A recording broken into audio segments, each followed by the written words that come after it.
What's up mga kababayan? Just That Matters here. Dito sa video na to ay ating panonoorin si Coach Oli at si Sir Jason sa mailit na balita ngayon itong pag-convict o pagiging guilty nila Representative Franz Castro at Sandro Ocampo sa kasong kidnapping at child abuse. Naku naman po, natatagal na mahigit 4 hanggang 8 taong pagkakakulong. Natotoo ang winika ni Coach Oli na nakakarama na di umano itong mga gumagawa ng paninira sa mga Duterte. Pero bago ang lahat mga kababayan, huwag niyo po sana kalimutang mag-like at subscribe para updated ka sa mga uploads ko araw-araw. At yun na nga no mga kababayan, totoo nga ang kasabihan na sa tamang panahon, sisingilin ka sa mga pinanggagawa mo, mabuti man yan o masama. Lalo na kung ikaw ay isang politiko na dapat ay naglilingkod na tama sa sambayan ng Pilipino, pero kabaliktaran naman ang ginagawa. Kung kaya naman hindi ko na patatagalin pa, ito na ang buong video. Magandang araw po sa inyong lahat. Medyo napaaga ang live natin ngayon kasi po meron tayong breaking news. Napakaganda nitong balita na ito. At nagkakaroon na po ng katarungan. Yung sinasabi ng iba na karma. Ako naman ang paniwala ko kung ano tinanim mo, yun ang aanihin mo. Kaya eto, meron ng bumabaliktad na po ang mundo. Napakaganda po ito. Kulong! Kulong nga ba? Hanggang 8 taon? Si Franz Castro. Ayan. Yan ang po ang pag-uusapan natin ngayon. At higit sa lahat,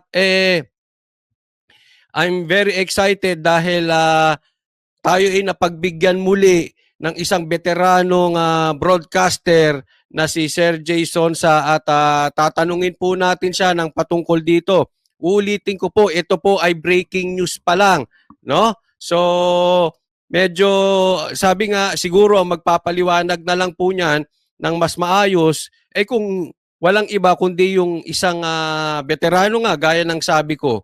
Kung ano po ba ang ibig sabihin ng breaking news. Okay, hindi ko na po masyadong pagtatagalin. Please welcome po Sir Jason sa. Ayan. Hello. Ayun, magandang hapon Sir Jason sa. Naku, napakagandang balita po nito Ito po Sir J ay developing story pa lang. Breaking news pa lang ito So, ipinapaliwanag natin kasi baka yung mga facts hindi pa masyado. Kasi parang ito po ay hindi ata kidnapping. Parang, ewan ko, may balita dito sa ating sa SMN, Republic Act 7610 or parang child abuse. Kasama sa child abuse, gawa ng minor de edad nga So, kidnapping and child abuse yan Correct. So, dalawa yan. Kaya, kanina, nag-uusap kami ni Dean nga pala, Dean Bobet Turion, kung wala pa tayong kopya actually yung formal na promulgation. Makikita sana natin doon sa pinaka babae yung desisyon pero kung titingnan natin yung mga batas na maaring nilabag nila kaya sila nahatulan ng guilty, sa makatuwid sila po ay matatawag na nating criminally convicted. Ayan. Yan po ang tama riyan, sa makatuwid, kapag ka sila po ay, dahil natulan sila, mabibilanggo sila, kung sila ay magtatago, sila po ay pwede nang tawaging fugitive. Ayan, sila yan. Ngayon, sir, doon sa kaso ni Pastor Kibuloy, na hindi pa nababasahan man lang ng sakdal. Hindi pa nga umuusad yung kaso Kasi pag babasahan ng sakdal. Yan. Ito ay may desisyon na ang korte. Ang desisyon ng korte, kung hindi tayo nagkakamali, maglalaro sa pagitan ng 4 hanggang 8 taong pagkabilanggo. Nako, matindi ito. Ang parusa po yan. Kapag doon sa maximum sila nilagay, 8 taon. Pag sa minimum, 4 na taon.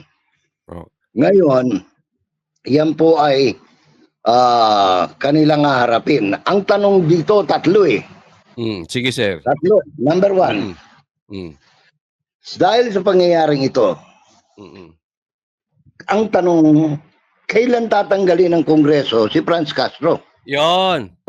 Dahil ano na siya, convict na siya. Mm-mm. Kriminal na siya sa mata ng batas, no?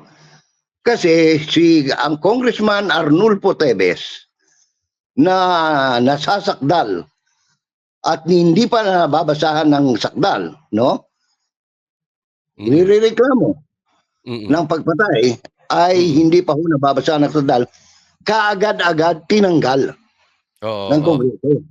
Ito, si Castro, sinakdal, anong tawag ito, dininig ang kaso, at sinabi ng kagalang-galang na hukuman, siya po ay isang kriminal.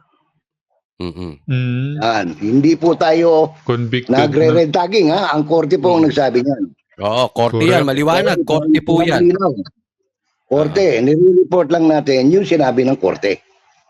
Okay? So sa madaling salita, sir, madugtungan ko lang, sa madaling salita, malalaman natin kung double standard etong si Tamba at kampon ni Tamba. Pero wag mag-alala, Coach Oli. Kasi pagka naman natatanggal yung congressman, kaagad-agad pinapasukan ni Speaker Romualdez at siya ang tumatayong caretaker. Okay. Siya yung undesignated survivor din. Siya ang designated survivor nung party, nung party list o nung congressional district. Kasi may mga yan, may mga nakalaang pondo para dyan eh. Siya mga ngasiwa noon. Kaya huwag mag-alala. Basta nasa mabuting kamay ni Romualdez pagka may natanggal na congressman.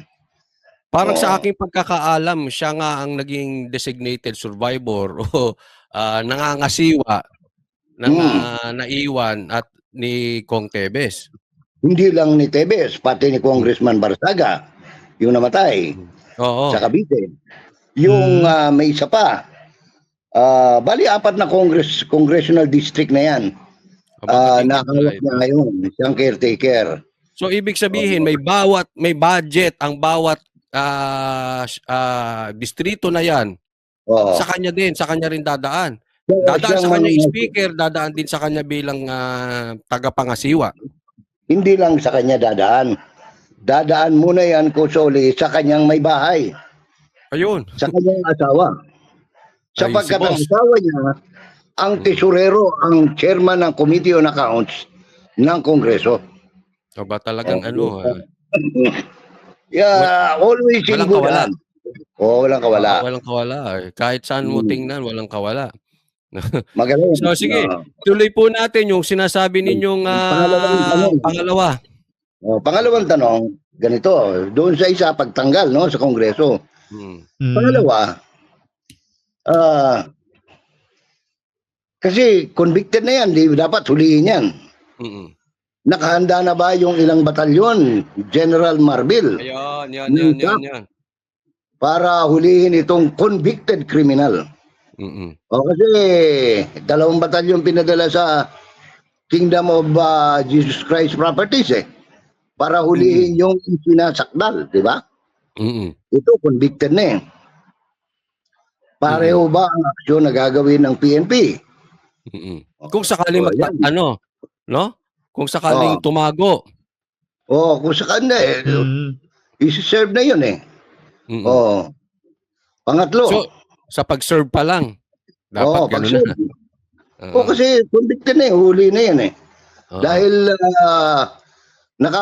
nakapansamantala lang sila roon, nakapiyansa sila nung nakaraan Pangatlo, kung sakaling magtago, si Castro at saka ito si Ocampo, maglalaan din ba si Presidente Marcos at saka si Secretary Abalos ng 10 million para sa kanilang, kasi mas mabigat ang kaso nito. Kidnapping, abuse of minors, at saka pagsalaula sa ating mga katatubo, So, malalaman natin ngayon kung ganun din ba ang aksyon na gagawin nila. Kung double standard sila, no? Oo. So, yun ang mga tanong. Etong binabato nila kay Pastor Kibuloy tungkol dito sa mga bata, no? Ito pala ay ngayon bumalik sa kanila. Parang nag-boomerang ito sa pagmumukha ni Castro at ni Ocampo, no? At saka Yan yung ang Tiberos. binibintang. Yung Oo. kaibigan nila, si yung Tiberos. Oh. Yan ang tutubukin ko. Oo. Oh.